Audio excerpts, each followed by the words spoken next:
Hi everyone, అందరూ ఎలా ఉన్నారు? Welcome to Biva talks. ఈరోజు మన ఛానల్లో నేను టేస్టీగా ఉండే ఫిష్ కర్రీ చేస్తున్నాను. ఇది చాలా సింపుల్ అండ్ టేస్టీ రెసిపీ. ముందుగా ఫిష్ని కట్ చేసుకొని పసుపు ఉప్పు వేసుకొని చక్కగా క్లీన్ చేసుకోవాలి. ఇలా క్లీన్ చేయడం వలన ఫిష్ అనేది నీచు వాసన రాదు. ఈ కర్రీకి కావాల్సిన ఇంగ్రీడియంట్స్ని మనం ఒక లుక్ వేసేద్దాం.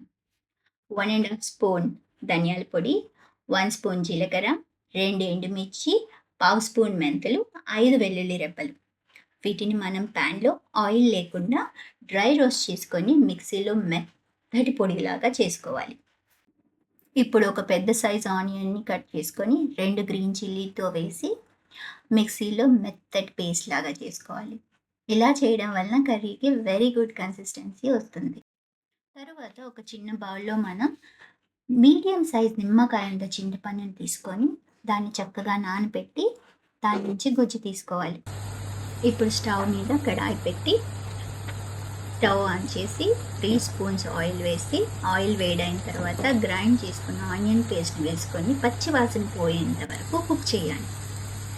ఇప్పుడు కరివేపాకు కూడా వేసి చక్కగా చిట్లేంత వరకు ఖచ్చితంగా ఫ్రై చేయాలి. ఇప్పుడు మనం ముందుగా తయారు చేసుకున్న మసాలా పొడిని కూడా ఇందులో వేసి అంతా కలిసేటట్టుగా ఒకసారి బాగా కలపాలి. ఇలా కలుపుతూ ఒకసారి సాల్ట్ కూడా వేయండి. ఇలా సాల్ట్ వేయడం వలన కర్రీకి ఈక్వల్గా సాల్ట్ అనేది పడుతుంది. ఇలా సాల్ట్ యాడ్ చేసి ఇంకొకసారి మిక్స్ చేయండి. ఈ కర్రీని ఎప్పుడు లో ఫ్లేమ్లోనే కుక్ చేయండి గాయ్స్. మిక్స్ చేసిన తర్వాత ఇప్పుడు మనం ముందుగా తయారు చేసుకున్న చింతపండు గుజ్జును యాడ్ చేసి కొద్దిగా వాటర్ వేసి నేను వీడియోలో చూపిస్తున్న కన్సిస్టెన్సీలో వాటర్ వేయండి. మరీ ఎక్కువ వాటర్ యాడ్ చేయొద్దు. వీడియోలో చూపిస్తున్న విధంగా వాటర్ యాడ్ చేయండి. కర్రీ అనేది టేస్టీగా వస్తుంది.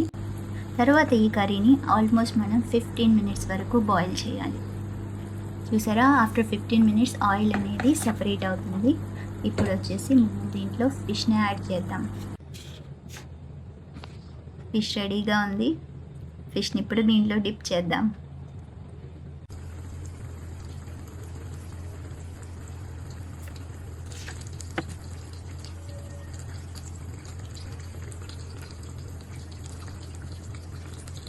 ఇలా అన్ని ఫిష్ని మనం కర్రీలో డ్రాప్ చేసుకొని సన్నటి మంట మీద ఆల్మోస్ట్ 10 to 15 మినిట్స్ వరకు బాయిల్ చేయండి. కర్రీని ఎప్పుడు లో ఫ్లేమ్లోనే కుక్ చేయండి. టేస్ట్ అనేది ఎక్సలెంట్గా వస్తుంది. వీడియోలో చూపిస్తున్న విధంగా గరిటెతో కలబెట్టకుండా కడాయిని తిప్పుతూ లో ఫ్లేమ్లో 10 to 15 మినిట్స్ వరకు కుక్ చేయండి. చూసారా, ఫిష్ కర్రీ అనేది ఎంత చక్కగా వచ్చిందో. చూసారా, ఫిష్ అనేది చక్కగా కుక్ అయింది. నేను ఇక్కడ వాడిన ఫిష్ వచ్చేసి నువైబీ ఫిష్. ఇక్కడ కువైట్లో మేము నువైబీ అంటాం. ఇండియాలో పేరైతే తెలీదు, మీకు తెలిస్తే కామెంట్ చేయండి.